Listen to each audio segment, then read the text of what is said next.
ఒక్కసారి 10,000 kicks practice చేసిన వ్యక్తికి నేను భయపడను, కానీ ఒక్క కిక్ను 10,000 సార్లు ప్రాక్టీస్ చేసిన వ్యక్తికి నేను భయపడతాను అని బ్రూస్లీ అన్నారు. దీని అర్థం క్లియర్గా ఉంది. ఎవరైతే స్వీయ క్రమశిక్షణ అండ్ కన్సిస్టెన్సీతో పనిచేస్తారో వాళ్ళకు స్పెషల్ గుర్తింపు వస్తుంది. 100 పనులను సగం సగం మనసుతో చేసే బదులు మనం ఒక్క పనిని పూర్తి ఫోకస్ పెట్టి ఆచరిస్తే, ప్రాక్టీస్ చేస్తే అప్పుడు మనకు గొప్ప రిజల్ట్ వస్తుంది. దీన్ని చేయడానికి మనకు స్వీయ క్రమశిక్షణ అంటే సెల్ఫ్ డిసిప్లిన్ ఉండాలి.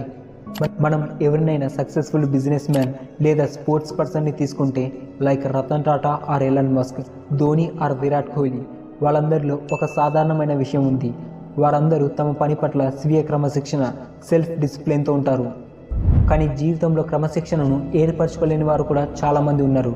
క్రమశిక్షణ అంటే మనం రూల్స్ని, మంచి హ్యాబిట్స్ని ప్రాక్టీస్ చేయవలసి ఉంటుంది. మనం దాన్ని పాటించలేకపోతే మనకు శిక్ష పడుతుంది.